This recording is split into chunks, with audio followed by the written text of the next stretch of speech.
Welcome to Haunt Weekly.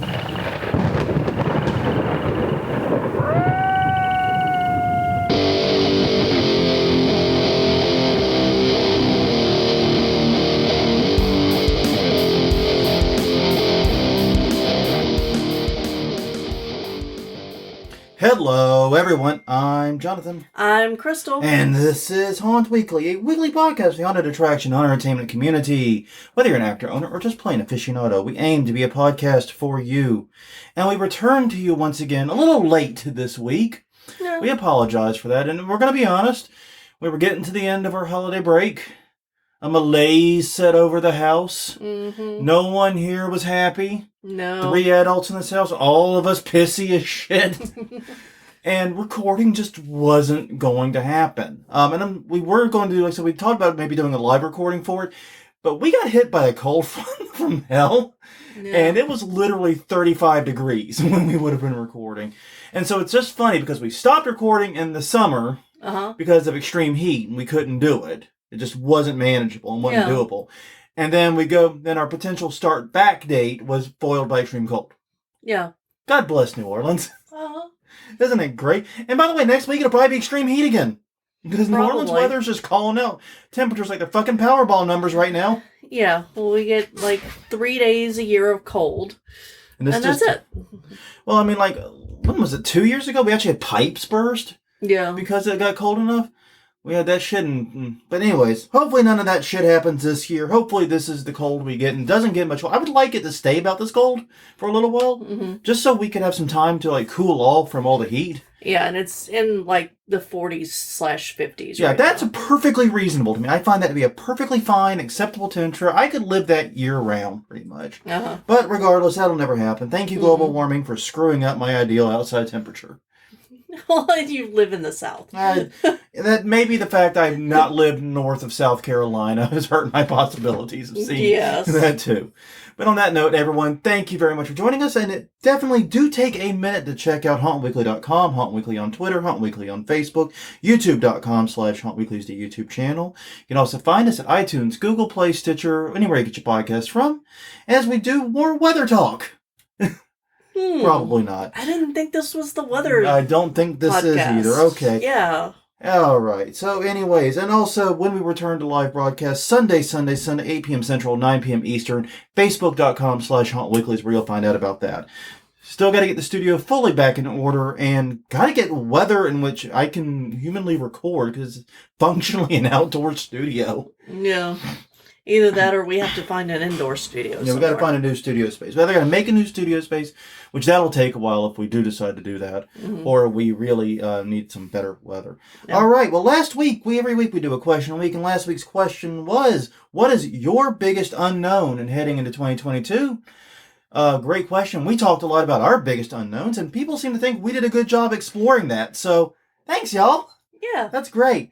But Sam Farrell had an issue specific to his haunt, queuing, because he came back after a year of pent-up demand and said it was complete ape shit, and they had trouble with queuing. And you know what, Sam? I agree. I think a lot of haunts need to be thinking about queuing right now. This is something that might be coming up later this episode, too.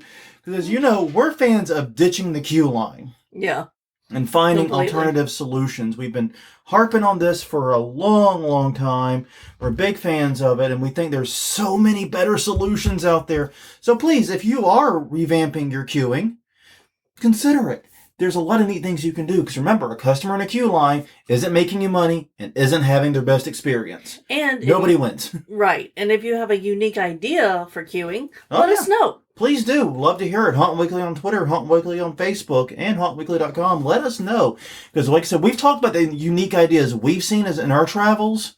I'd love to hear about any that you have. I mean, honestly, ever since Disney implemented the Fast Pass system, and of course they fucked it up by making it a pay-for thing now. But still, the minute they did that, it's like, okay, we're an industry that follows Disney. Come on. We can do better than this. We can do better than standing in line for 90 minutes, right? Pete Blackwell also said, will there be a 2022 haunt season? Yeah, okay, that's a fair question. That's the big one. The Omicron variant's running rampant. ERs here in New Orleans, even though New Orleans itself is doing pretty well, our ERs are overrun, largely with, like I said, people from other parishes. And yet, we're moving forward with Mardi Gras. Yeah. This has some serious 2019 vibes. And getting back into in-person classroom stuff after the holidays. Yeah, this has some really heavy-duty 2019 vibes for me. Yeah. I don't know about you all, but it does for me. Yeah, I think people are just done and our consequences be damned at this point. I don't think you're wrong. I think the will to fight has waned, and there's those that never had the will to fight. Yeah. Screw them. And then there are those of us that had the will to fight and put up a damn good one, but we watched a significant segment of our population just lie down and do nothing while we're sacrificing. Mm-hmm. And we're done with it too. We're done being the only kid working on the group project in school. Yeah, exactly. It's that exact frustration. Now life or death. Yeah. Now with like deadly consequences, not just grades. Yeah, but if you get the booster, it's less deadly. Yeah. So. And that's just please, please, please do get vaxxed. Get your boost. Do what you can to help reduce the spread and keep yourself and others safe. Please. Mm-hmm. I know this seems to become a political thing, but come on. When, people who get the booster are dying, or people who are vaxxed are dying at 13x less the rate. Yeah. Just saying. Mm-hmm. Maybe it's worth it. But anyways, moving on, because we don't have much choice. It is an even episode. We do our conference reminders. Crystal, will you kindly kick us off? First I'm going to tell them the question for this week. Oh, God damn it. You're right.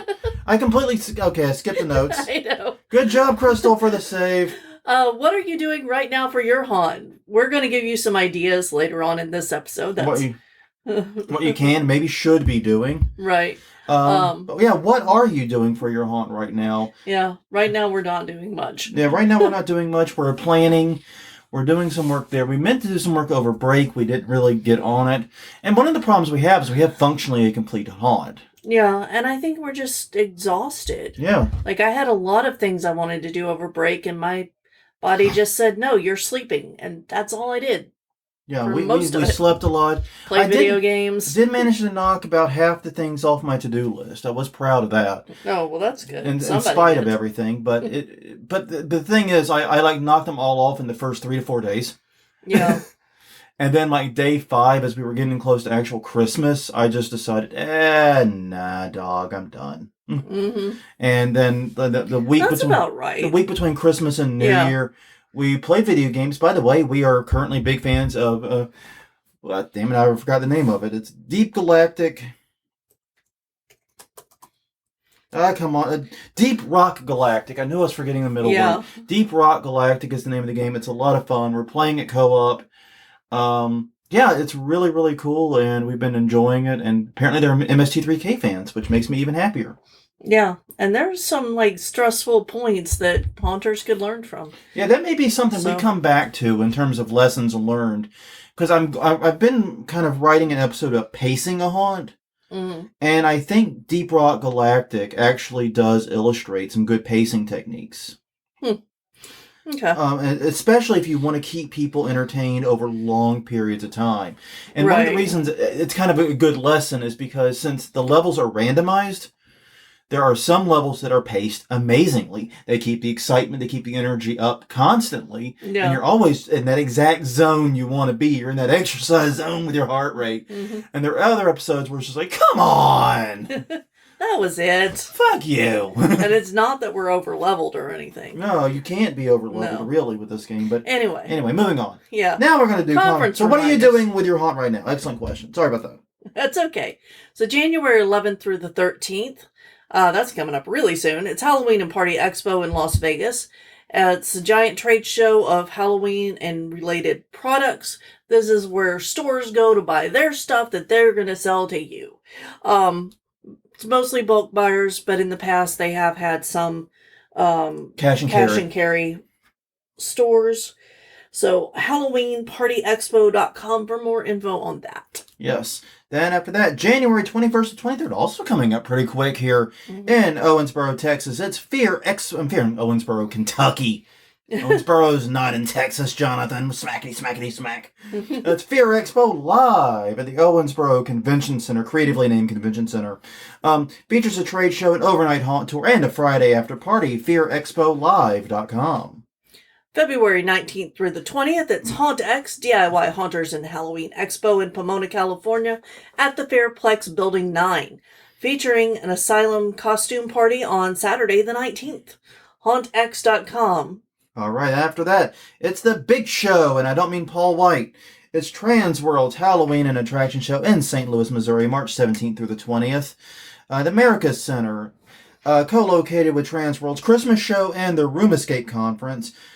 Still waiting on specific announcements. Did not check before this episode, but we're still waiting on specific announcements as to events for the thing, and they may be waiting too, honestly. Yeah. For pretty obvious reasons. Yeah, and that is something to keep in mind while we're doing these, is these are subject to change. Hard subject to change at any time. So. Yes. But that was HaShow.com. HAH. And the important point here, while you're talking about, we stopped doing conference reminders for about a year and a half there. Yeah. Because everything kept changing and fucking around and getting canceled and moved and canceled. We just got tired of it. So yeah, just bear in mind that may wind up being reality again at any point. Yeah. Next up though.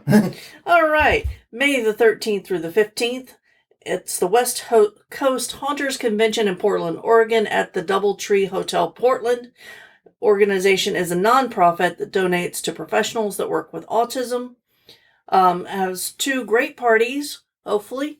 A costume contest and a foam dart war. HauntersConvention.com for more info. Yeah, the the foam dart war, I shouldn't rewrite this, but the foam dart war is actually on the convention show floor. It's just set up time, I think on the last day, where you're going to have a kick-ass foam dart war in the middle of this conference center. Mm-hmm. And that actually just sounds like a lot of fun. So, HauntersConvention.com. After that, July 29th through the 31st, 2022, it's in Savannah, Georgia. It's the Southeast Hollows Haunt Convention. There'll be magicians doing demos on the floor and a masquerade ball. SEHC.com. It's once again, SEHHC.com. That is a mouthful and a third. There's two H's. Yeah. SEHHC.com. That's better. Mm-hmm. All right, there you go. Except don't actually type in the double H.com or don't be stupid. Okay. Don't be an idiot and bitch at us when you can't find the site. Okay. Don't come running to us. All right, guys. So it's January, and I know a lot of haunters and haunts tend to take off time between the end of season, especially if they're not doing a Christmas show. They take off between end of season. Once everything's closed up and put away through New Year's. And that's kind of their respite time. Yeah. And this is where things start firing back up. And sort of a slow grind, I admit. Mm-hmm. But here's the thing. Now is the perfect time to be doing a lot of different things for your haunt. And a lot of them are more planny and more thinky oriented, but some of them are very practical and very tactical right now. So we're going to be talking about 7 things to do right now with your haunt to ensure that your 2022 season, if it's able to happen, please, we hope it is. I'd like to go to some haunts this year. Me too. But if it's able to happen, make sure your 2022 season goes off as well as possible. And the first item up for bid, Crystal. Make a milestone calendar. Oh, yeah. We talked all about how planning works and how milestone calendars work in an episode. Mm-hmm. Don't ask me. I don't remember the number. Yeah. But yeah, plan out to October the things you need to do in order to have all facets of your haunt running smoothly come October. Yeah, there are a lot of things you definitely want to make sure you include. Your timetables need to include both a start date and a deadline for completion. It's very, very easy with these to include a deadline and not a start date. Yeah. And that is a great way to procrastinate. Yeah, and what I like to do is set up mini deadlines. So, there's, the start date, and then is it halfway done? And then is it completed? Yeah, kind of little checkpoints along the way. Think of it like checkpoints. So, exactly. Yeah. Because I'm a fairly deadline-oriented person. Well, your job requires it. Yeah. So, So that works best for me if I have trouble getting through a long project. I just break it up into little pieces. Okay. Now, some things to definitely include in this list, in your timetables. Advertising and promotion. We're coming back to this in a minute. But in particular, social media. Be thinking about what you want at every interval on the way, how you're going to maintain contact with your audience over your social media. But also, be thinking about the plans for your major advertising campaign. What you need to do to get it done and when to start doing that. And like I said, we're coming back to that in just a little bit. Yeah, and those are great things to you just plug into that little calendar that you talked about. Yeah. And also, this is a great time to review any responses you got about your haunt. Yeah. For your advertising purposes. Yeah. You know, if people left your reviews, you want to go and grab those. If they were good. Yeah. If not, you might want to eat them. Well, okay, so you want to respond in a professional manner. Okay, you can do that too. Yes. But anyways, also be thinking obviously about your construction and build timetables. This is the one every haunter, I don't think we have to tell haunters to not forget that. Everyone thinks about it. Yeah. It's still important to include. But also, if you're doing your construction and build timetables, what about your permitting timetables? Yeah. Maybe this could be the season you don't have to get all your permits at the last fecking minute. I don't know how many haunts actually do that. A few that we worked at did, definitely. But pretty much every haunt I have been in contact with locally has had something that they got the permitting on at the last freaking minute. And sometimes that's because the rules change. And that's because sometimes the rules change, or sometimes it's because the permit requires it, which is why you put it on the fucking timetable. Yeah. But other times it's because the dog got dropped. You drop the dog, stuff goes sideways, hey. So maybe this could be the year that doesn't happen, where you don't have unnecessary permits being obtained at the last second and having a rush. Right. And also your recruitment/actor training schedule and timetable. This is another one that often gets forgotten and rushed by a lot of haunts. I've seen a lot of haunts, even though they might seem to be putting out the calls early in advance, there's a lot of panic about it when it happens. There's a lot of running around. So yeah, they might be doing it in August, September. They might be doing it early. But they might also be running around with their head on fire trying to figure out how they're going to recruit and train. Yeah. So now's the time to be thinking about your timetables and setting up what you need. Yeah, and also any purchases that are required. And be sure to add in extra padding because, as we know, shipping is like borked right now. It's just messed up. Yeah. It's taking extra time. So not only time to get the purchases in, but to have them set up and tested. Yeah. And to deal with any potential returns and any issues you have like that. If you have to return the product and get a new one, get a replacement. Shows up broken, you've got to factor in an bright, extra shiny month. new animatronic shows up broken. What's the plan? You going to have an empty room now? Yeah. Yeah, got to be thinking about these things. So yeah, allow a lot of time for these. I think, honestly, purchases should be realistically made, honestly, pretty close to now. Yeah. Now February, March, last month. Holiday sale, Black Friday. No. But in the winter months, I think, / maybe early spring for some haunts, the best time. So that way you have ample time to get it up, get it tested, get it decorated to your standard, and get ready to go. And also be able to deal with any returns and exchanges you got to deal with. Yeah. So yeah. Exactly. But seriously, this is something to be thinking about right now. Okay, the next item up for bid, number 2, research where your other haunts are advertised and basically focus on your advertising a lot right about now. Now's the time to be sorting. Get information on where your competitors were, quote unquote competitors. I don't view other haunts as competitors personally, but other haunts in your area where they were advertising. What worked, what didn't. Look at your own metrics. Make sure that you are where they were. Yeah. Make sure also. You were where they were. Make sure you were where your customers are. You should have been getting customer analytics over the year. What did they watch? Where did they get information from? Are they on the TikTok or the Facebook or where are they at? So you should be getting analytics from them. Do that. So you should have that. And here's an important thing. I'm going to give you one of the biggest hints from an advertising guy right now. If you're doing TV or radio spots, start shooting and recording now. I cannot stress this enough. if you take anything out of this podcast, this particular episode, it is that you should be working on this right now. One of the greatest tips we got when we were at HauntCon, which is a January thing, which was a January thing, it's not happening this year. When we were at HauntCon, one of the best pieces of advice, there was a man there who does the radio voiceovers for a lot of the haunts. And he said, hey, hire me now. Pay me money now to do your spots. I can turn them around super quick, and I'll give you discounts. Yeah. You wait until August, September. That's my crunch time. I'm super busy. My prices go way up, and I may not be able to turn them around super fast. Yeah, and like we should understand this because our prices go up the closer you get to Halloween night. Yeah. You know, a lot of haunts have gone to that model where earlier in the season you can get discounts, you can get lower price tickets, and the closer you get to Halloween, you're going to pay out the fucking nose. But we also just know in our lives, think about how much busier you get as Halloween and haunt season approaches. Exactly. Just think about your craziness. Now picture someone that does radio and TV and especially they specialize in haunts. They're going to be kind of screwed. But here's the other thing. Even if they don't specialize in haunts, guess what comes right after haunt season? Fucking Christmas, dude. Yeah. The shopping season. So every store, everybody's going to be tapping them too. So they're going to be busy for that season as well.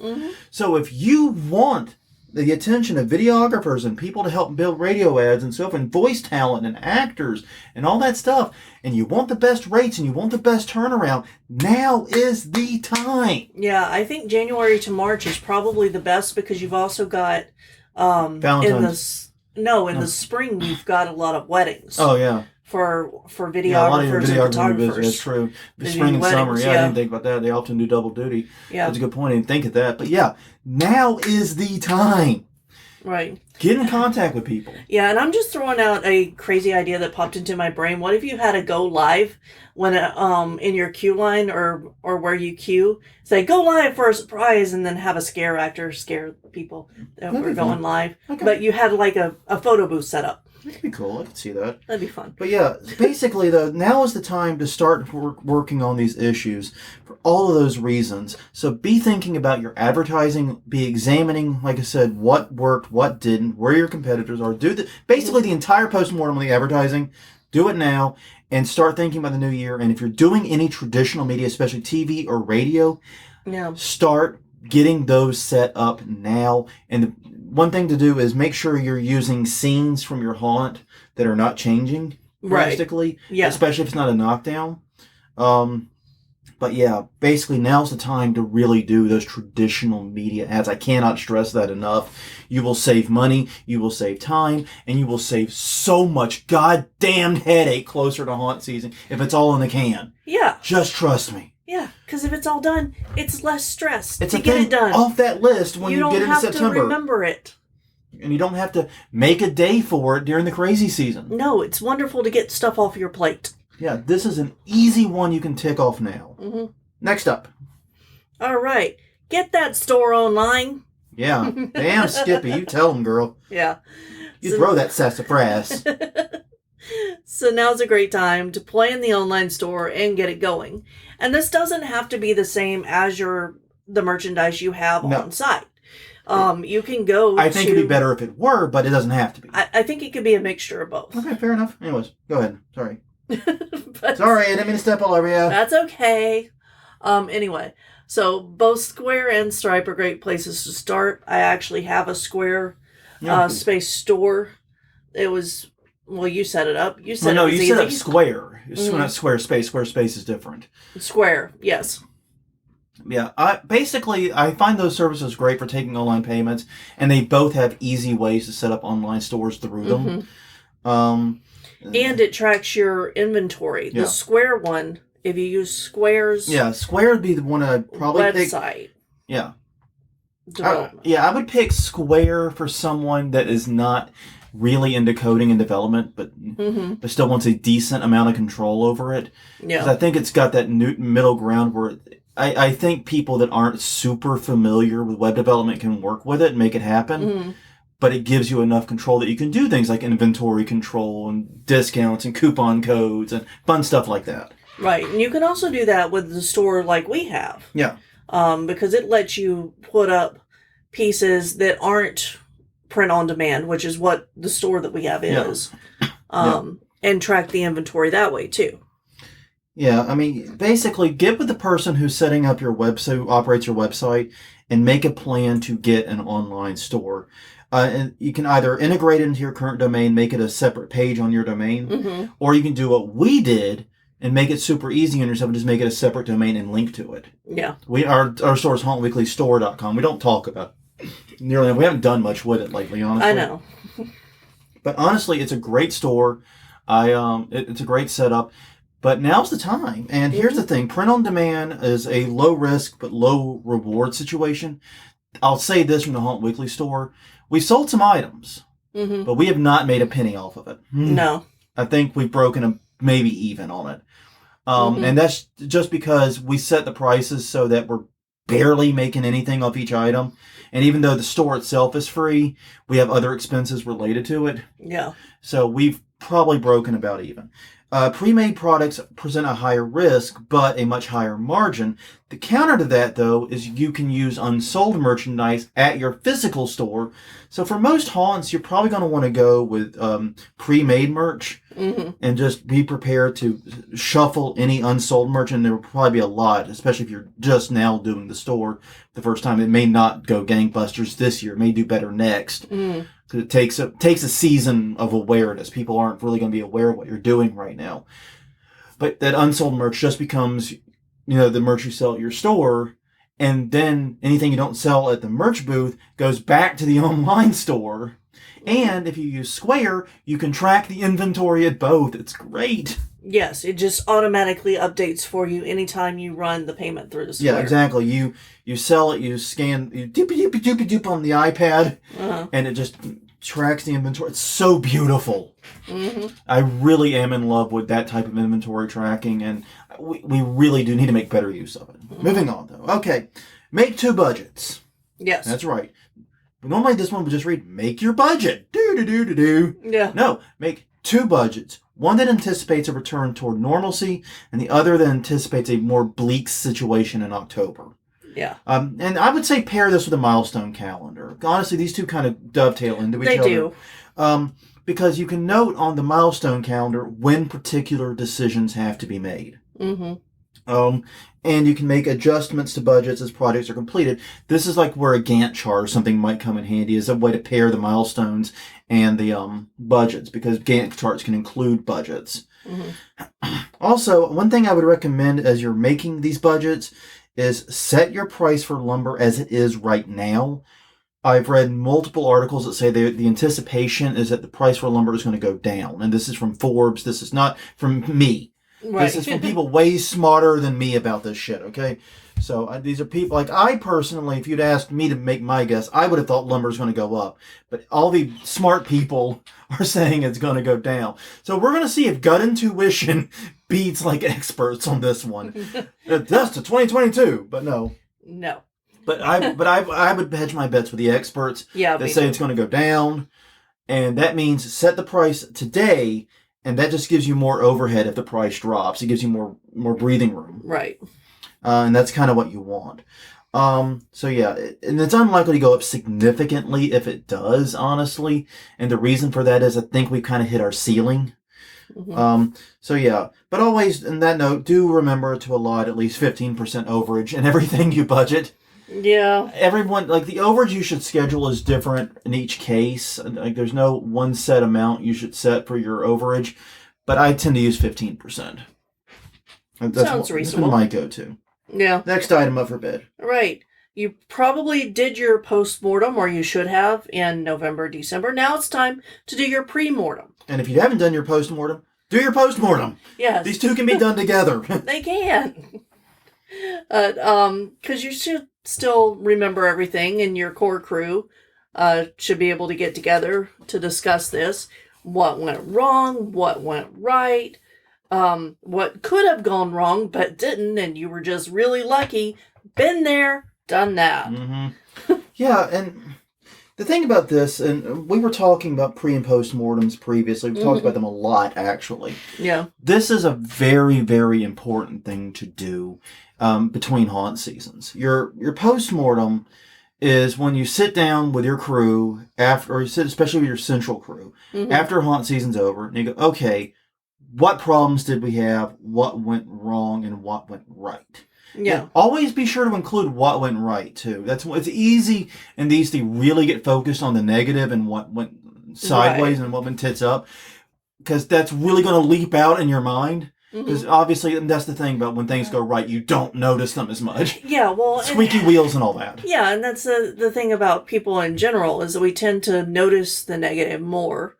At least I think we hold on to it, because it feels more personal. The golden ratio of 7 to 1. Yeah. They talk about in relationships, where you have to have 7 positive contacts to offset every negative contact. Right. That was something a therapist told me once, and I'm like, oh, that's very interesting, and it actually seems to hold true. So yeah, we're like that. We hold on to negative way more strongly than positive. So please, when you're doing your post-mortem, take a moment to specifically highlight what went right and call it out, and to really focus on it. Because shit that goes right deserves equal attention, because it's equally important to repeat what went right as it is to not repeat what went wrong. Yes, and if you did daily post-mortems while you were open, then get together and get all of that information and just go over it and make sure that there's nothing that leaked out night after night after night as a continuing problem.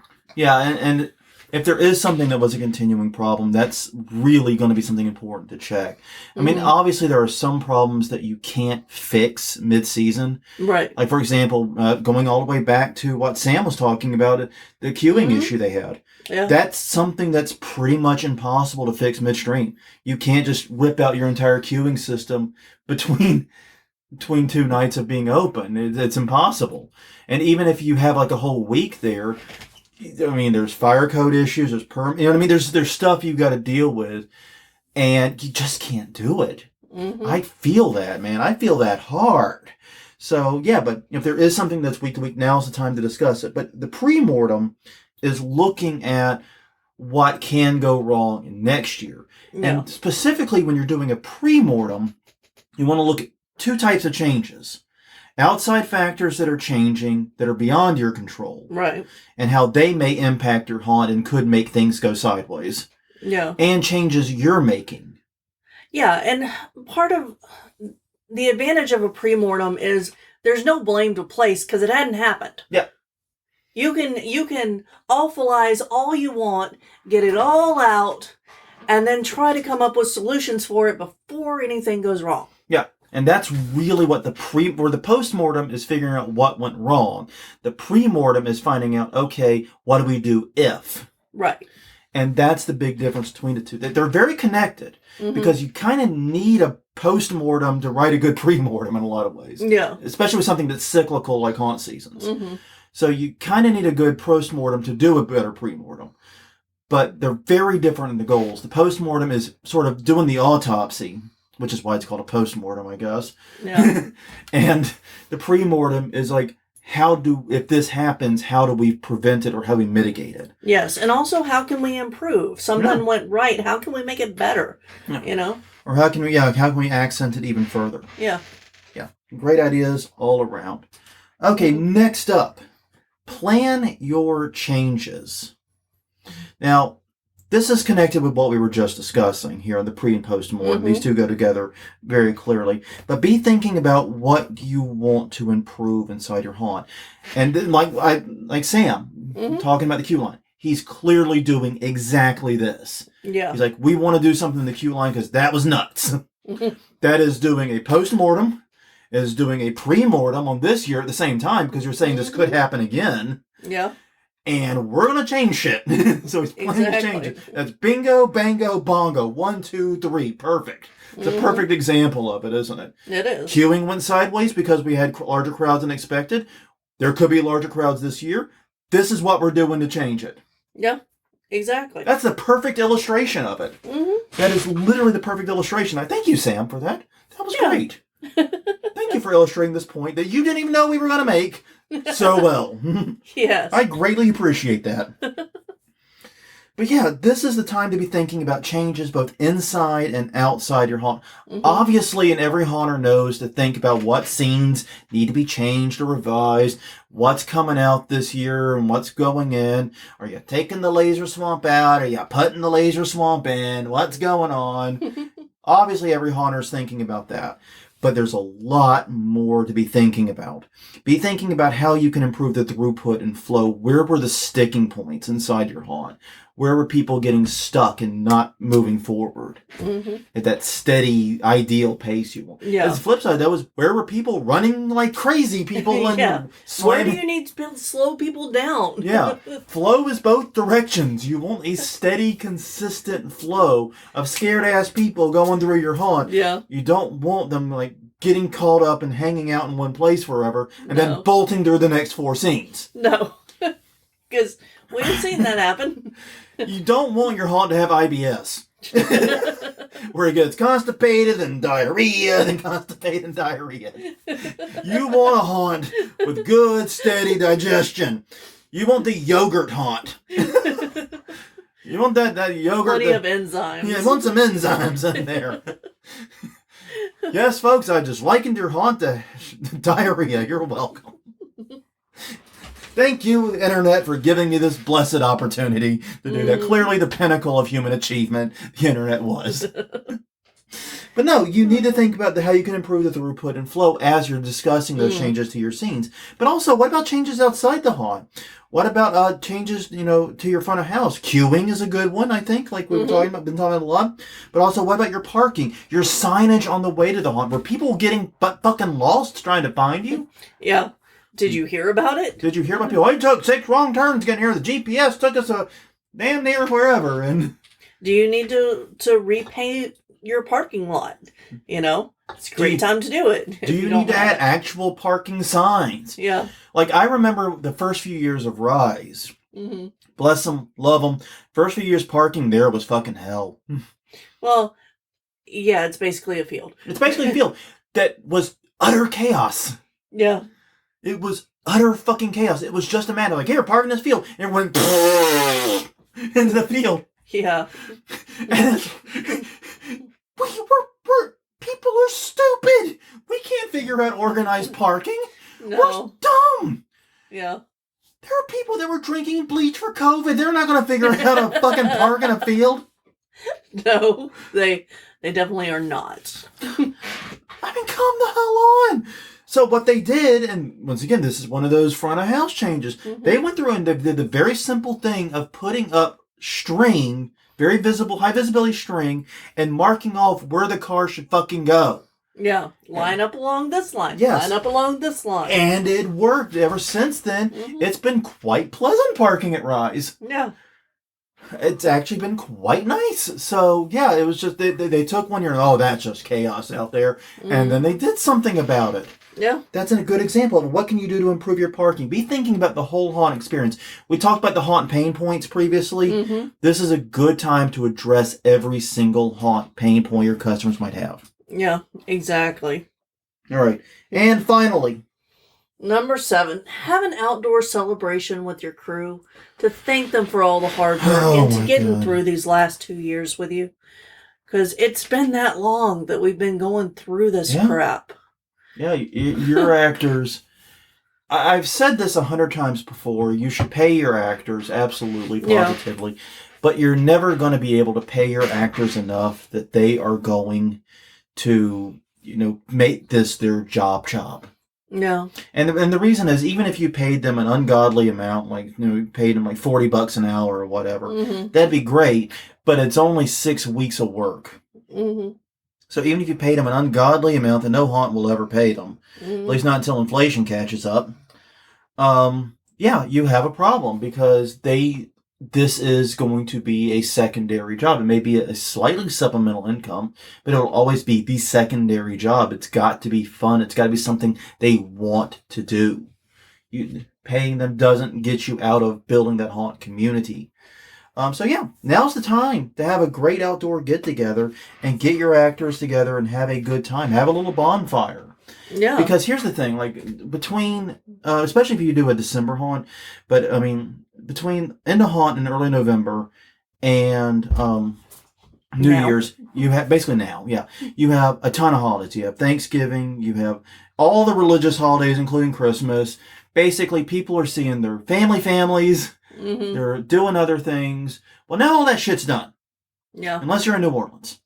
Right. And New Orleans is the exception because we're sliding right into Mardi Gras. Pretty much, now. Yeah, in 3 days. In 3 days, Mardi Gras season starts. So that'll be fun. But, if you're not in New Orleans, now is a great time to have a little get-together with your haunt family. Bring everyone in. Have them hang out. Have a bonfire, especially an outdoor one that can be relatively done safely. Right. Yeah. And if an in-person won't work, have a virtual one. Open up a Facebook room. You could probably got a Facebook group for your haunt or something like that. Open up a virtual room. Let everyone hang out in there and see each other and say hi and catch up. What you do for the holidays? How was your Thanksgiving? How's your mom and them? Yeah, exactly. Have them do that. Have them get caught up. Have them reconnect with some friends they probably haven't seen since closing night. Mm-hmm. So yeah, it's a great opportunity to do that. Right about now is just perfect because you're in between all the major family holidays. Right, and be sure to, and ask them for their ideas. Ask them for their stories. What do they remember from the season? What sticks out in their mind? Yeah. Because it's going to be different than what you remember. And once again, just proving how all these things dovetail into one another. This ties into your Post-Mortem and Pre-Mortem, too. Mm-hmm. Because ask them what went right, what went wrong, what are your best memories, what are your worst memories. How can you support them better? Yeah, how can we improve what you're doing, and how can we improve your scene, your section, your task, whatever it is. Mm-hmm. And ask everyone, right on down the line, to name something good. Well, okay, actually, here's the thing. When we were doing Garbage Horror, Mm-hmm. we had an interesting idea for our reviews. Yeah. And I think it's a great way to do a review. Mm-hmm. It's what we would do is called good, bad, best, worst. Yeah. And the idea is you say something broadly good that Mm-hmm. happened. You say something that was broadly negative that happened, a problem that was more endemic. Right. And then you name the best thing you had, the Mm-hmm. best moment, the best individual scene or the thing that happened, and then the worst individual thing that happened. Yes. The stock. Good, bad, best, worst. And that's a great way to break down something like a haunt season that took place over so many weeks. Because Mm-hmm. that gives you a chance to talk about the systemic problems, the endemic problems, and the individual moments that were both the highs and the lows. Yeah, exactly. And I love thinking about, and I love doing reviews that way in general. It's like when we would do movie reviews, that was a great way to break down exactly what was right or wrong about a movie. Mm-hmm. Except for Birdemic. Well, so we didn't pick the best movies to watch to begin with. It was called Garbage Fucking Horror. I know. I mean, It was on purpose. it was very much by design, and I want to watch a Garbage Horror tonight. Maybe we will. Yeah, maybe. Maybe. But no, but yeah, seriously, that's a good way to sit down and talk to your actors, and do that as part of a get together, so everyone Mm-hmm. can talk and meet and chill and relax, and make this very informal, as Yeah. informal as you can make it fun, and make it so that your haunt actors want to come back to that haunt family, want to return, Mm-hmm. and because that's the way you're going to keep them back year after year after year. Yeah, I kind of like the idea of even making it anonymous. Yeah. Do a form online, because Google Forms are really easy. Yeah. And just say, good, best, bad, worst. Yeah. And then read out the results at the party. Yeah, I think the only problem with it being anonymous Mm-hmm. is if the bad or the worst or even the best or the good news is related to a specific scene or a specific thing that worked. Or a specific person. Or, yeah, it may not, that may complicate things. Yeah.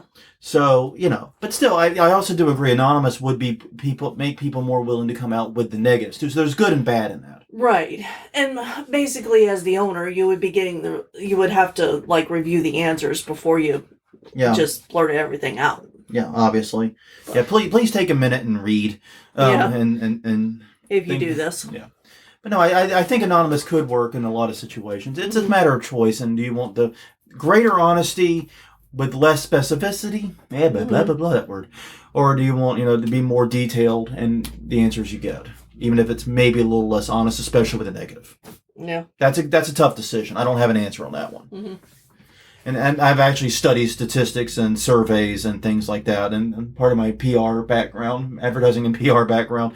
And if I don't have the answer, I don't know if there is one that's just a universal answer. Yeah.